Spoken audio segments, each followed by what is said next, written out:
Happy Thanksgiving Eve, everybody. Welcome into GC Live here on Gamecock Central. Jack Veltri and Kendall Smith joining you on this lovely Wednesday afternoon. We hope that you're all doing well today. Hopefully you don't have work today and you're enjoying some time off with friends or family or just relaxing. Whatever it is, we hope that you have some great plans in store for the holiday. Jack, do you get tomorrow off? Do you get to spend time with your family? Yes, I will have a little bit of work to do getting ready for Friday. But yes, otherwise, today's been my busy day with work. I'm traveling with family, so it's been radio in the morning and now GC Live in the afternoon, but happy to do it as always, especially with such a big game coming up this weekend, Kendall. Yeah, big one between South Carolina and Clemson. That's at noon Eastern time at Williams-Brice Stadium. And we'll get into all of that here in just a little bit. But before we do, Jack, let's give a shout out to Clint Hammond.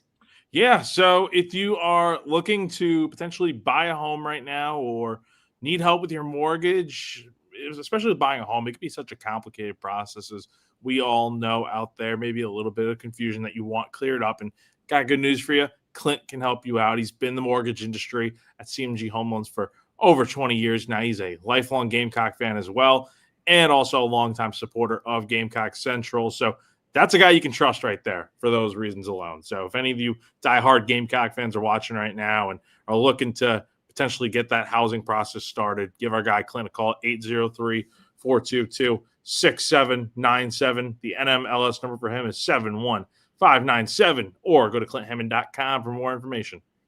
All right, Jack, how are you? Are you doing well? You were busy last weekend on the road in West Virginia, and now we have a big week coming up here. So check in. How are you doing? Doing great, Kendall. Doing great. I'm glad Thanksgiving is finally here. It's one of my favorite holidays, and getting here to talk with you is always a highlight of the week. I enjoy it, and it's been it's sad that the football season's kind of coming to an end here, but we'll have plenty of football to talk about during the off season. But man, I'm sad. This is like the last time we're on GC Live getting ready for a game here. But how are you doing, Kendall? I didn't even think about it like that. That is so sad. But don't worry, we still do GC Live during the off season, everybody. And we'll have a lot to talk about with National Signing Day coming up and basketball season. Jack and I love to talk baseball as well. So we'll get into all of that. And then we love to talk about football after the beginning of the year. So typically once the national championship is over, we start talking about football pretty frequently on this show, kind of looking into the next season and what could be in store. So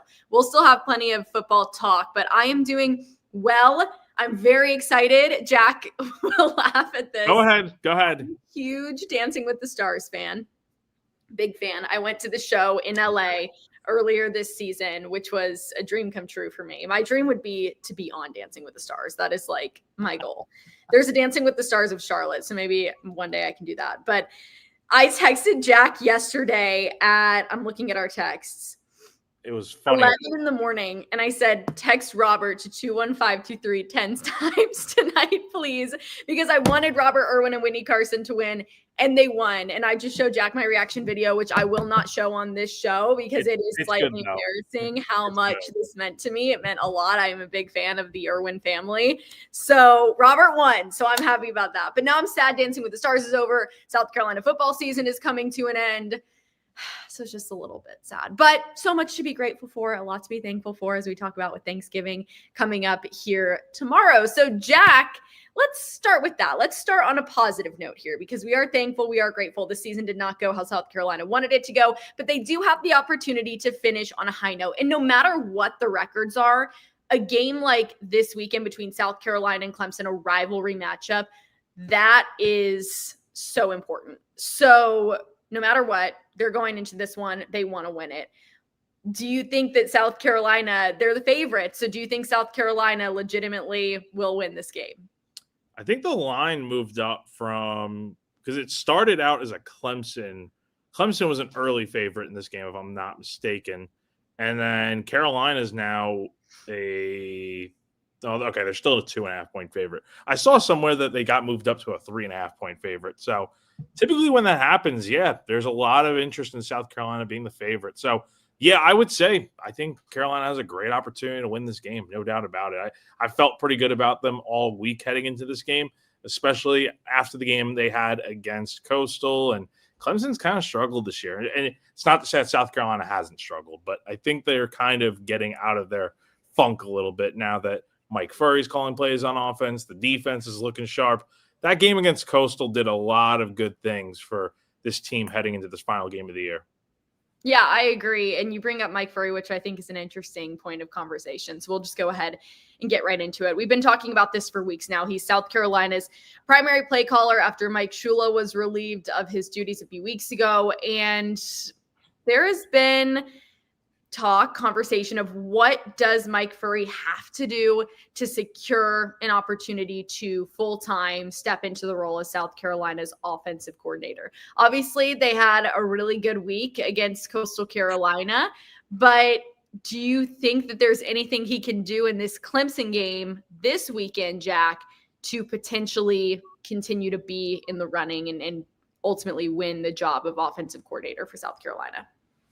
See, the interesting thing about this whole hiring process is that Shane Beamer has said publicly that he wants to get this thing done pretty soon after the Clemson game. And we got a comment here from Garnet Yardbird with early National Signing Day is 1 week from today, which is true. So, well, I'm sure we'll have a whole GC live stream about NSD and all that. But he was asked yesterday if he's trying to get this thing done with the hiring process done by National Signing Day. Like, is that important to him? And he said, not really. Like, if he wants to get this thing done quickly, but it's not like he's in a race against time to get this done before National Signing Day. So, yeah, I think because of how quickly I think South Carolina wants to get this done, I think it'd be pretty easy for Shane to feel like, yeah, we can hire Furry if things go really well in this final game here. Like, I'm talking – I still feel like you probably got to score 40 points offensively. Like, I think you need another breakout performance here. We're great last week against Coastal. We're great in the first half against A&M. Like, 6 of the last 8 quarters of football offensively have been wonderful. Now you just got to go out here, do it again. And if South Carolina does go out here and just wins convincingly in this game, defense looks great, offense looks great. It's a 3-game sample size, and you're taking a bit of a gamble. I still feel like you need to go externally regardless of what happens, but it wouldn't shock me if Mike Furry got this job, honestly, just because of how well things have been going so far. And imagine what he could do with his own playbook, a new system. Hopefully Lenora Sellers back for another year and go from there. We had this conversation last week. Jack, I was giving him a hard time. I know where this is going. I don't like it. We'll talk about Lenora Sellers and his future in just a little bit. I did see an interesting question over on 107.5's X page, and they were asking fans, what is what is your expectation for how many points Mike Furry has to score this weekend, or lead the offense to score this weekend, for you to be comfortable with Shane Beamer going with him as the offensive coordinator? And I think the answers were 30 plus, 40 plus, 50 plus, or 60 plus. And I think most people were agreeing with you, Jack, in the 40s range, more than 40 points. So let us know down below. I'm curious to see what people think. I know a lot of people want an outside hire as well. And we've had a couple of names that we've thrown around here on the show, Jack, over on GamecockCentral.com. We are always throwing out updates on the offensive coordinator search. So it will be interesting to see how quickly this moves along for South Carolina. But do you think in keeping someone like Lenora Sellers, like if South Carolina wants to keep Lenora Sellers, do you think, and this is just us trying to play mind reader, we don't know, right? Lenoris would want it to be someone that's been within the program, that has kind of led the group like Mike Furry has over these last few weeks? Or do you think that he would want it to be somebody outside the program, new opportunity, fresh start? Where do you think he would lean? Or do you think he would just, no, I don't want to say not care, but just kind of go with whatever? I think it's more so the last option you brought up there. Not so much like he doesn't care, but like, if you can call plays and you've proven to run a good offense and you can develop talent, I think that should ultimately be what matters. Like, would it be great if Mike Furry came back and was the full-time OC, promoted full-time? Sure. Like, I think that would probably have some good influence on Lenoris coming back. I think you could also go the external option and maybe bring in a guy like a Jason Beck, for example, from Utah, who has a relationship already with Lenoris. I mean, you could go down that route. But I also think it really just whoever you hire, like as long as you're calling good plays and running a good offense and developing talent, and this comment from John really sums it up. I mean, you can't make the OC hire based on what the quarterback wants. Like, yes, the quarterback should get some input, I think, in what things look like, but we don't even know if Lenoris is going to be here next year or not. Like, there's no concrete. We haven't heard from him directly yet what he's doing going into next season. So he could transfer, he could go to the NFL, he'd come back. But I think a lot of it is going to have to come down to, okay, what if whoever the OC is, are you able to bring Lenoris back? And if not, it depends on the school you go out and, like, say you go get a guy from a different school and you're able to bring in the quarterback with him. Look what Oklahoma's done with John Mateer and Ben Arbuckle, right? We saw the same thing with Diego Pavia and the offensive coordinator from New Mexico State. Like, we've seen this stuff work to where, okay, if you don't bring Lenoris back, it's not the end of the world because you go out and get a new coordinator. You bring that quarterback in with them. They've got a good track record together. We've seen before in the SEC that it can work no matter what school it is you're coming from. So I don't know exactly what Lenoris wants, but I'm sure whoever the OC is, I'm sure he'll be fine with. It's more so just about, can you get developed by that guy that comes in? Okay, Jack. So weekly check-in. Last week you said you think Lenoris is staying, but then you changed it, said he might transfer. You still think that? I still think he's coming. I still think he's coming back. I still feel like there's just no. It's not like there's no reason for him to leave, but it's like you got a good thing at South Carolina. You have a chance to kind of, think about it, Kendall. If he goes 2-0 against Clemson after this weekend, isn't he kind of like cementing his status as one of the best quarterbacks to ever play at South Carolina? I know this season hasn't been great for him, but how many guys can you name that have gone undefeated against Clemson in their career? Right? It's pretty rarefied air, I would say. Like, Connor Shaw, isn't Steve Tannehill undefeated against Clemson, if I'm not mistaken? Like, and honestly, I think it would just serve Lenoris really well to come back for another year, get with a new system offensively, get with a guy that's going to prove that he can develop a quarterback and really do some good things with Lenoris, and then go to the draft next. He's got 2 years of eligibility left. I could totally see him going in the first round of the draft. I don't know. I wouldn't draft him really in the first round, but I think he's just going to be developing next year and probably not playing a lot. So I think it's better to come back to South Carolina, really put together that all-American type of season we were expecting from him. And then you're looking at probably a top 5 pick in the draft in 2027. So this is an interesting point here. And there's a lot riding on this OC pick for Shane Beamer. He knows it and everybody knows it. This is not a secret. So for Shane, do you think, put on your coaching hat right now, Jack, and tell me what you would do? Like, you gave me already, you want to see 40 or more points scored by South Carolina this weekend against Clemson for this to be a consideration. But even if that happens, if you're Shane Beamer, are you like, okay, I'm just hiring outside because I don't want to deal with the ramifications if this doesn't go well of, okay, I just went with the immediate hire and got it done? Or are you kind of like, well, if it doesn't work out either way, whether I hire from within or I hire on the outside, that could be it, I don't think he's really thinking about the ramifications of it. I think he's just going to do what's best for the program. And honestly, Kendall, if Mike does go out here and leads an offense that puts up like 40, 50 points and it's like almost 500 yards of offense, we're talking about this is not against Coastal Carolina. This is against Clemson, which is a much better defense than Coastal is for sure. And it's much more the in-between of Coastal and Texas A&M. Like, you can't deny that if a guy puts up another 50-point game and almost 500 yards of offense or more, it would become really hard for Shane not to hire him. I think there's a serious case to be made. And honestly, like, I think he's just going to do what's best for the program and what he thinks is the right move, regardless of whether he's going to face a ton of criticism if it is let's go down the internal route. Because then a lot of people are going to be thinking if it's just a cheat move and it's the easy way out when he could have looked on the outside. But Mike Furry has done a good job, right?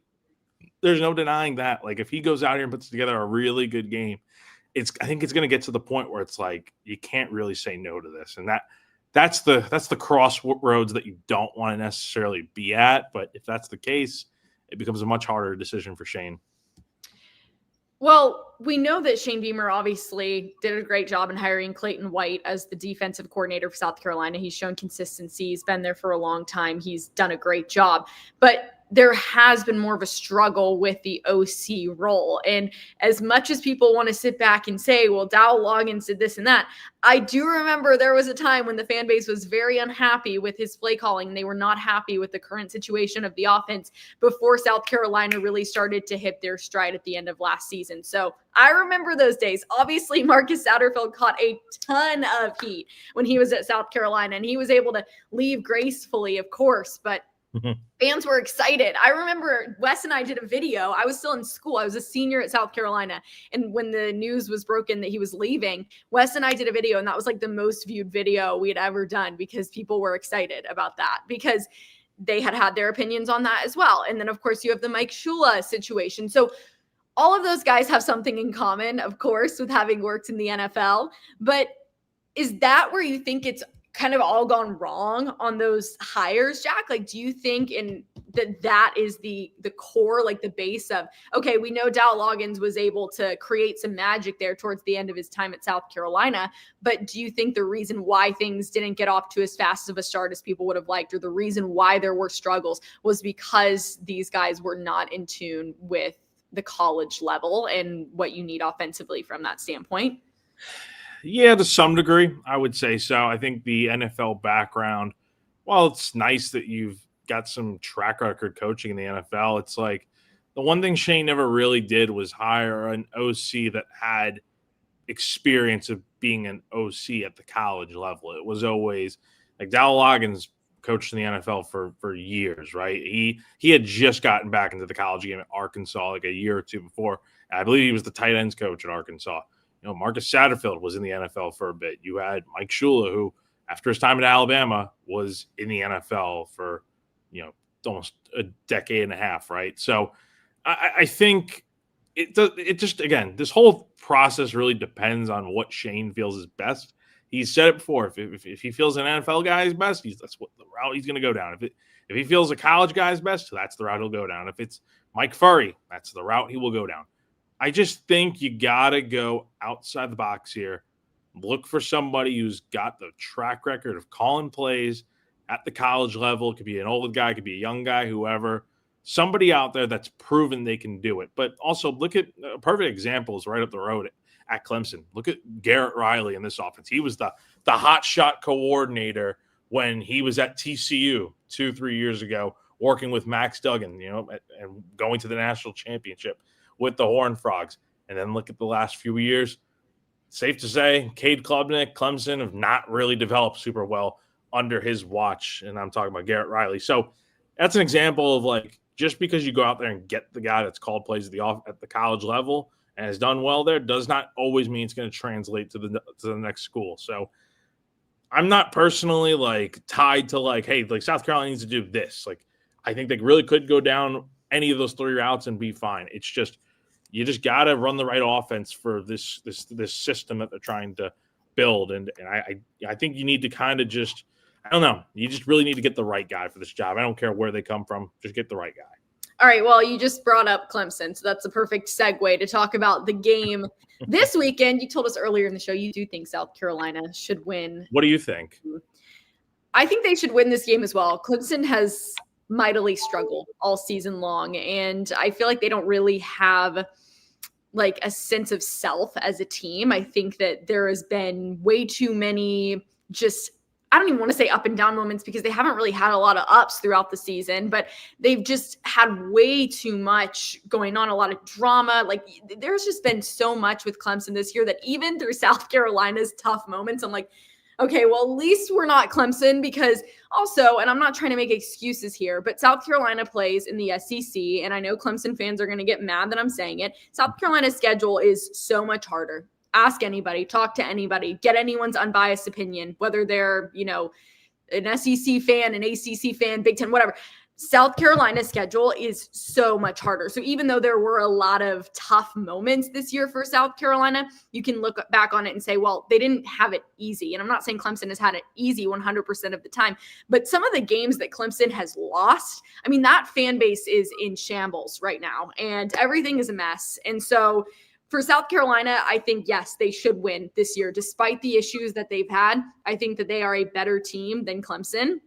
And they need to get it done. They need to get it done on their home field. If they can't get it done this year at home against a Clemson team, like I said, that's been struggling so much, that will be a serious disappointment because, Jack, there's really no excuse. And I don't know if you agree with this. I do not think that there is an excuse for South Carolina to lose this weekend at home, coming off a confidence-building win against Coastal Carolina, against a Clemson team that has just not proven to be great. And I know that Clemson fans are probably watching this ready to clip it. They're ready to clip it because I remember when I was in college, they would clip videos that I would say all the time and post it on X. I'm like, really? I'm in college. Because every time we would say that, oh man, like after like the Vanderbilt game or all these other games where we're like, oh my God, somebody's going to clip it. I don't think I've ever seen anybody actually clip it. The Clemson fans will. No. They will. I know they're probably spying on us right now, trying to get all the insight. Am I wrong? Am I wrong? Clemson fans, are you happy with your season? No, Clemson fans are not happy. Feel free to chime in. No, but neither was Clemson. I got this question earlier today on radio. I can't remember the exact phrasing of it, but it was something along the lines of like which fan base is more frustrated right now? Is it South Carolina or is it Clemson? I said South Carolina because I cover the team on a day-to-day basis and I see how frustrated these fans are. But I will say this. I think this is an interesting take. I think Clemson kind of has a little bit more to be mad about because you're coming off a playoff appearance last year. You are a program that has national prestige of winning national titles within the last decade. And Dabo's always done a really good job over at Clemson, like it or not. Like he's built a real consistent winner for the most part over there. The problem is that you came into the season with national title expectations, number 4 in the country, and that kind of slipped away so quickly when you lost 3 of your first 4 games and you were out of the playoff picture after that Syracuse game. And then you have all the comments from Dabo. And I know people have been pissed at Shane this year for some of the things that he said, but it's kind of the same thing with Dabo. So these programs are very similar with where they're at right now. But the thing about Clemson is they have been consistent in winning. This is just one of those off years. And for South Carolina, it's another year where it's like you're teetering between a good year and then a bad year, a good year and then a bad year. So I think you can really go either way with who has the right to be more frustrated. But at least from what I've seen, South Carolina has definitely been, the fan base has not been happy with everything that's gone on this year. And I do think when you look at this game this weekend, like South Carolina's got no reason to lose this game. Like you haven't won at home in this rivalry since 2013. The away team, surprisingly enough, Kendall, you know this just as well as anyone from being there in 22.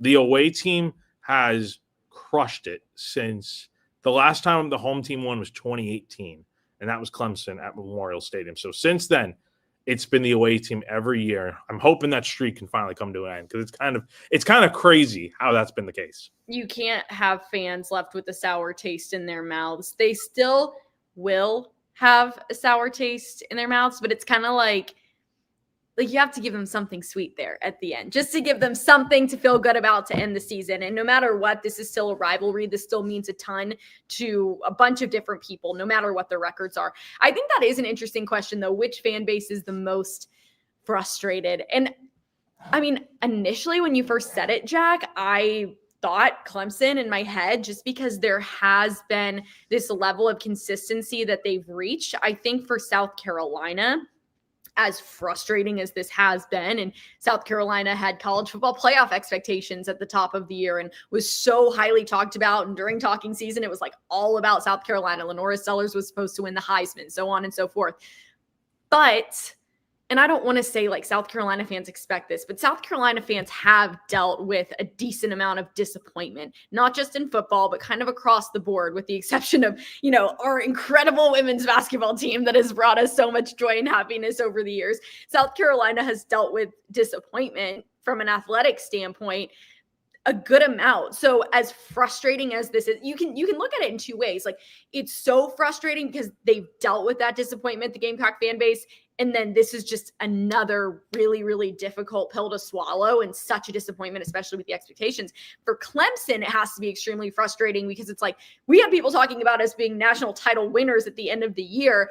We obviously didn't do that. And plus, we're so used to being so good that, like, what is this feeling like? Like, what is it like to not be very good? And I think that that's an extremely tough pill for them to swallow. So it's just a different perspective. It depends on how you look at it. And of course, everybody lives different experiences. So if you're a Clemson fan, you're going to say, oh, it's way worse for us because we're used to winning. And now we're, so frustrated because we know what it feels like to be bad. If you're South Carolina, you're like, no, it's worse for us because we've dealt with this disappointment. We were finally supposed to be good. And now look at us. We're just disappointed again. So I think it's a really interesting question. And I know a lot of people here will say South Carolina because obviously they're living that experience of being a South Carolina fan. I'm not trying to, side with Clemson. I'm definitely not, but I could completely understand. And I know that this season has been beyond frustrating for the fan bases. So that's why I am excited for this weekend, because no matter what, it's a rivalry game. But I think that this year, in years past, there are a lot of things on the line in these type of games. This year, there's not.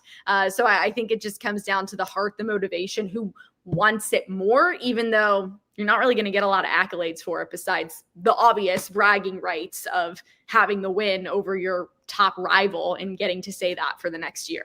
And you get a pretty cool trophy out of it. So, I think for South Carolina, I think I asked Shane about this yesterday. Like, what would it mean for you guys with everything that's gone wrong this year to win this game? And I think the answer he had was a good one in that, like, they're playing for the seniors. They're trying to send those guys out on a high note. And think about, like, the guys like DQ Smith, Nick Barrett, Luke Doty, who's been here for a while now. I mean, like, those guys have a chance to beat Clemson 3 times in the last 4 years. I mean, that's something you can really hang your hat on. I mean, that's a really cool thing, I think, for those guys to be able to say, yeah, we went to Clemson twice and won in 4 years, and we also beat them at home my senior year. Like that. That's pretty cool to be able to say. So I think for South Carolina, that's the motivation. But it's also like, think about what a win does for you going into the offseason. You're riding high. You've won 2 games in a row.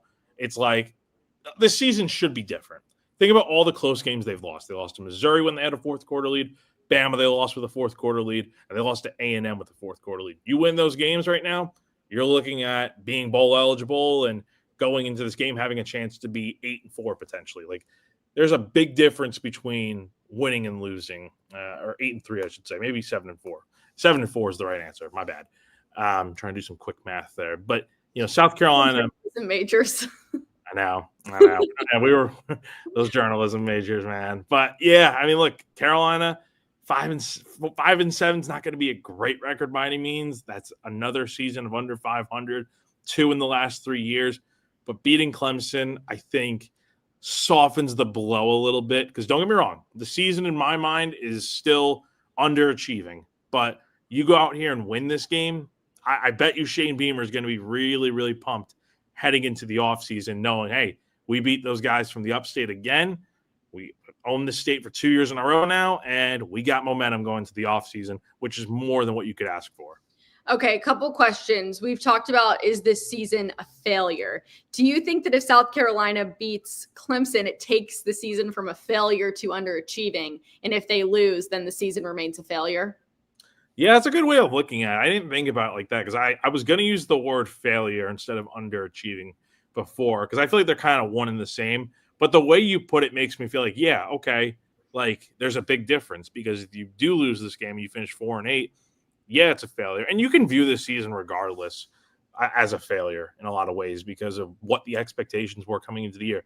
However, I'm going to refrain from saying that, because I think more so underachieving is what it is, because you lost a ton of really great players after last season, and you weren't able to replace those guys to the extent of what you hoped they would give in terms of production. So I think it's more so underachieving than anything. It'd be one thing if you brought back – now for Clemson, I would say it's a failure if they finish 6-6, because they brought back pretty much the entire same roster as last year, and they were supposed to be winning the national championship.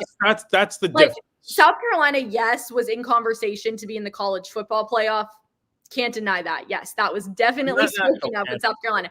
But there were analysts out there saying my pick to win the college football national championship is Clemson at the beginning of the season. And now you look at the season. Yeah. I mean, right.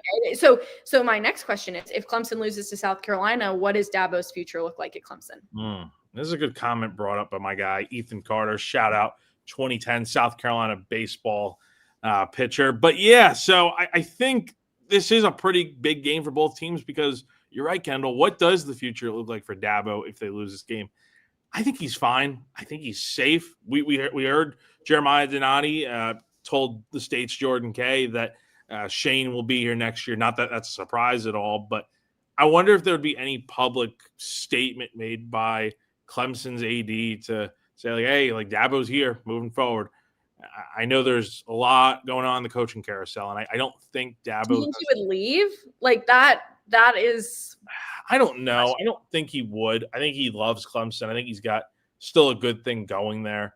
They've been playing better lately. There's no denying that. They've won 3 straight this month. I'll get to this in a second.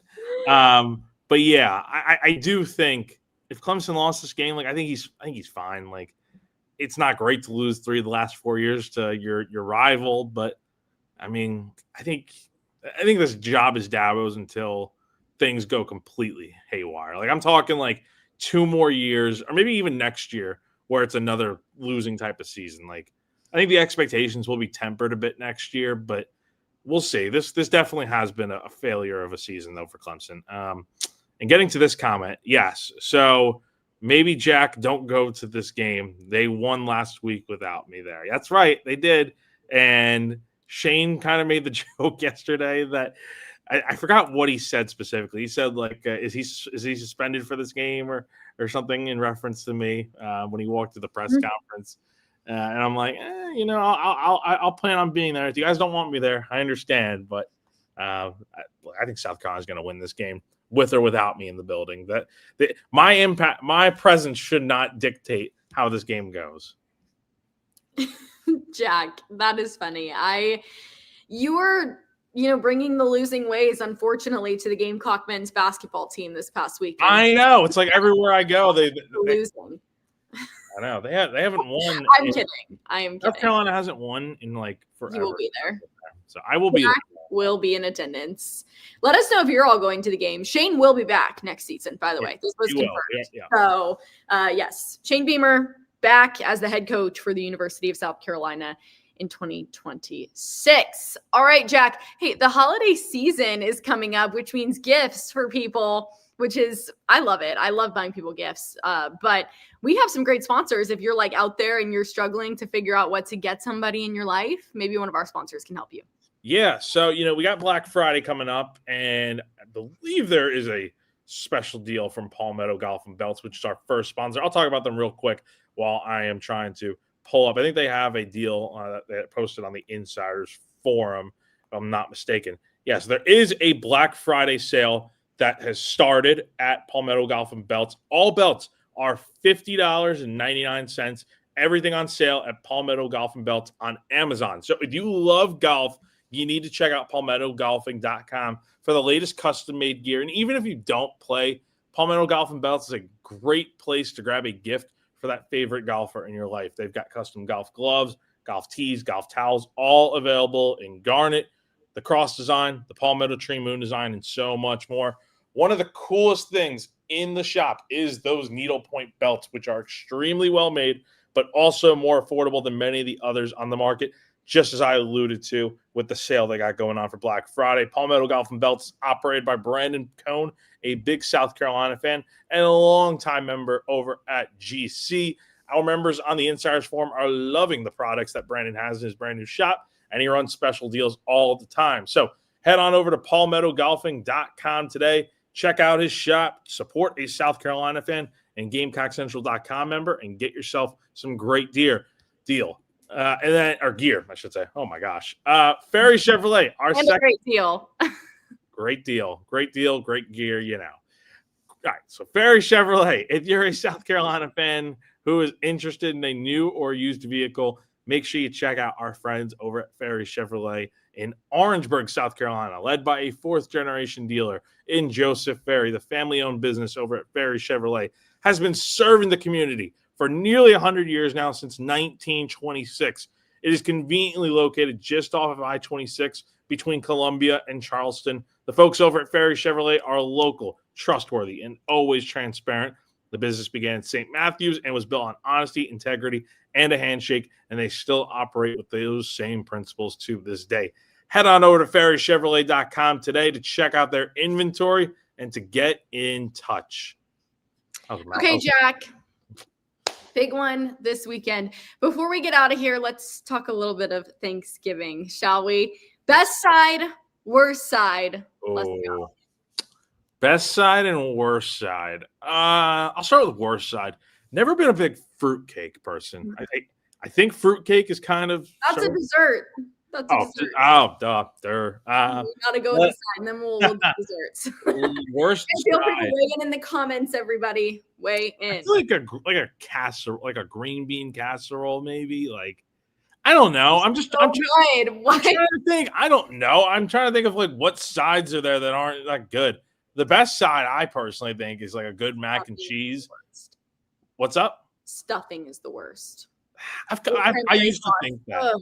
I've come around on stuffing. Stuffing's okay. I would say best side, though, is like a good mac and cheese, or like, honestly, you gotta like, I don't know, like mashed potatoes are also really, really good. So let me hear your take on it. Mac and cheese is the best. If I could only eat a plate of mac and cheese and be done, I would be fine with that. Like it is the greatest and nothing compares. And I'm so sorry. Like, that's just how it is. Like, that's the fact of Thanksgiving. So that's the best. And also I love country green beans. Okay. Like a little bacon in there, like butter them up. Make sure you got the like canned green beans. That is really good too. So I'm a big fan of that. The worst is stuffing. It's just not good objectively. I've never had a stuffing that isn't like dry. Like, I just think that's the thing. It cannot be dry. It cannot be dry. And cranberry sauce is a no. I was talking to our hockey team. So I work for the Charlotte Checkers. They're the Florida Panthers affiliate. And we were at practice this morning and we were talking about the worst. And all of them were saying the worst side is cranberry sauce. And I'm like, you know what? It's kind of true because I don't think that's very good. But also like a big roll, like a big fluffy roll. That is fire. As you can tell, I love like any sort of like grain, like pasta, potatoes. That is weird in my alley, and the desserts too. Turkey's like fine. Obviously, you're gonna eat it because it's Thanksgiving, but I don't think I'd rather have ham.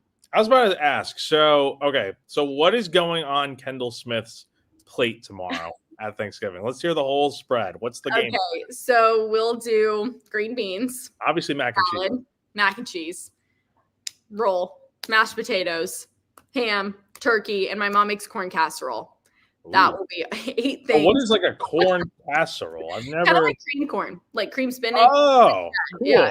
Oh. Yeah, it's like that. So it's really good. Collard greens are fire. I don't think we're having them tomorrow, but we've had them in the past.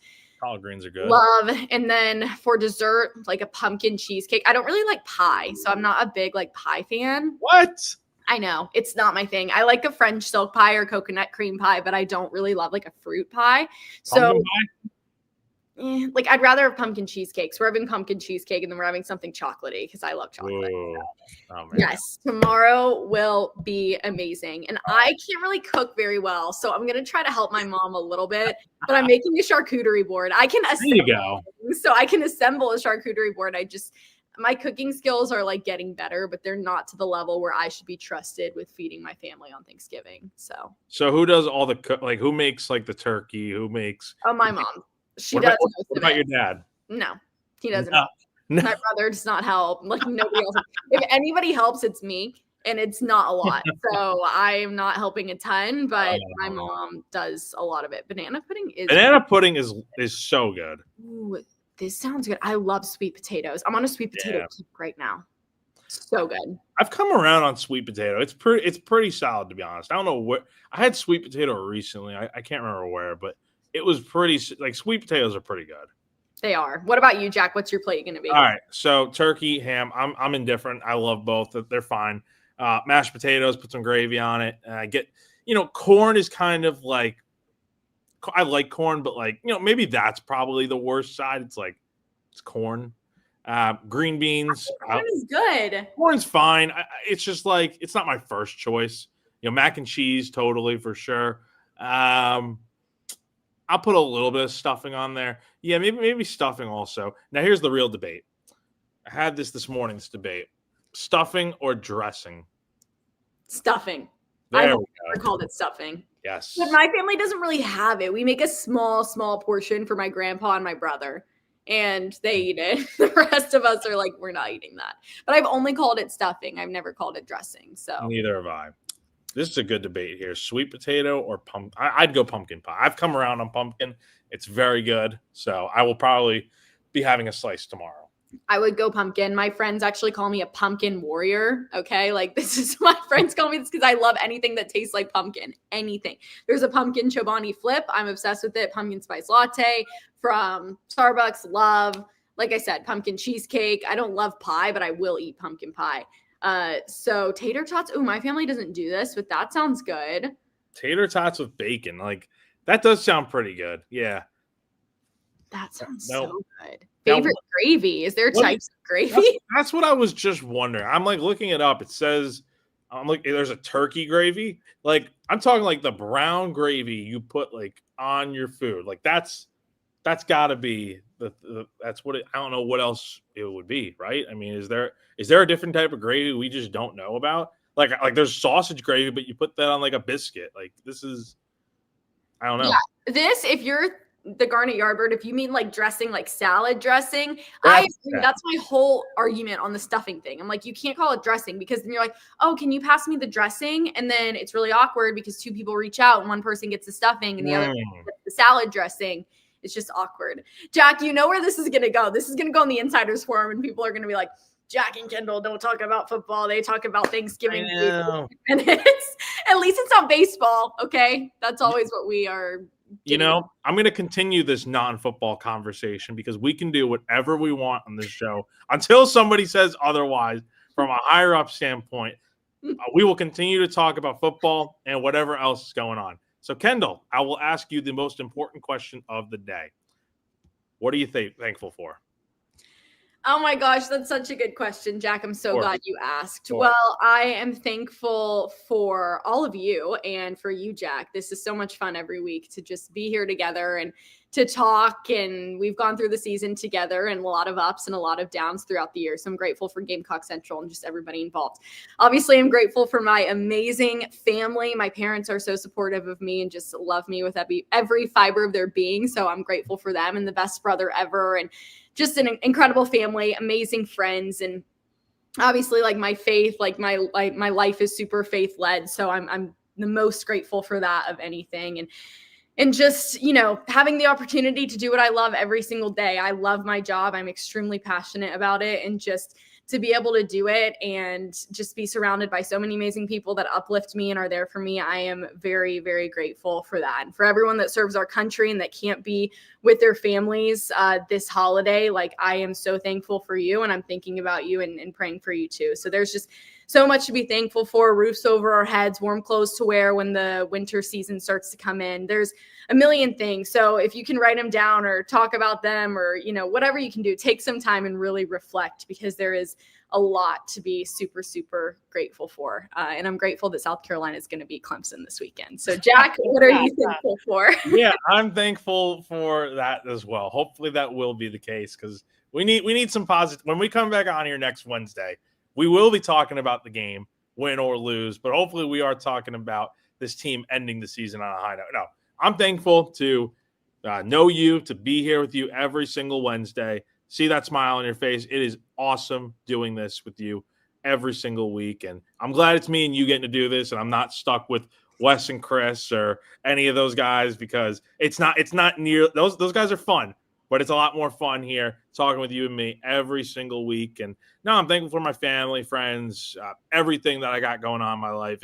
It's wonderful. And I'm truly blessed. And like you said, Kendall, the people that serve this country, my gosh, I mean, we don't get to do any of this without them. And so definitely thankful for everything we got going on in our lives. And yeah, so I won't, get too deep into all that like you, but you kind of laid it all out there. So We are so grateful. And yeah, they're working hard and definitely putting in the hours. And a lot of it we don't see what they do or how much they're putting in. So just think about that when you're, posting. And I know a lot of you do. A lot of you are great and you understand, but there are those people out there in social media world that don't think about that. So these are real people with lives and families. And even though things don't always go the way that we hope for them to go, just remember that's who you're talking to.